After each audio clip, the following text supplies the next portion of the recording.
On organise depuis 10 ans maintenant des commémorations militaires pour le 8 mai 45 en fait. Donc ce sont des événements organisés au château du Tailly, donc dans l'enceinte du parc, où nous rassemblons à peu près 250 soldats et 80 véhicules d'époque. Le but est que chacun reconstitue différents campements et de vivre sur place comme à l'époque. Tous les participants sont vraiment fidèles à l'origine et très pointilleux sur les détails.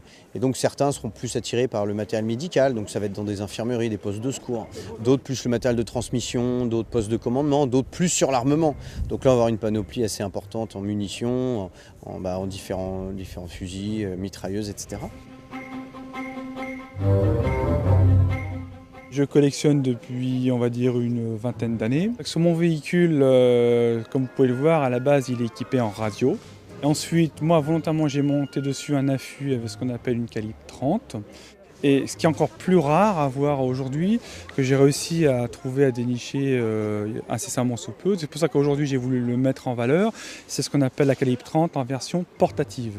Alors il faut savoir qu'elle a été utilisée très peu en Normandie, mais elle a quand même été utilisée. C'est pour ça qu'aujourd'hui je me suis permis de la mettre en valeur sur mon véhicule. Aujourd'hui c'est une pièce qui est difficilement trouvable. J'ai ouvert un musée dans l'enceinte du château, donc en 2004. Un musée qui là, lui, est consacré à l'histoire locale. Donc c'est la fin de la bataille de Normandie dans la région, malheureusement une période trop souvent oubliée dans l'histoire. Donc il était important pour nous justement que cette trace du passé existe et surtout que les habitants locaux découvrent l'histoire des bords de Seine à la fin du mois d'août 1944. Les jeunes ne se rendent pas forcément compte de ce qui s'est passé réellement, quoi. Je terminais une période d'études du lycée, quoi. Hein, et donc là, on était terrés dans les caves à cause des bombardements, quoi. Ça, c'est le souvenir, mais c'est loin. Hein.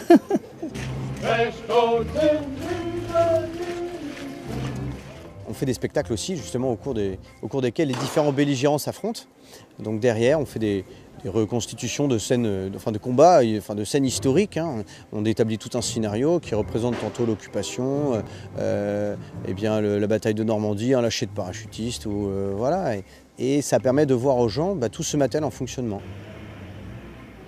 Là, il y a la bataille entre les Allemands et les Américains pour la libération des boucles de la Seine en 1944. On est pilote de l'automitrailleuse de véhicules de reconnaissance américains. Elle a fini sur un champ de tir de l'armée française après la guerre et on a récupéré ça pour une restauration complète. Nous sommes là en tant que passionnés, membres d'une association Overlord 76 et tous avec 1, 2, 3 véhicules personnels.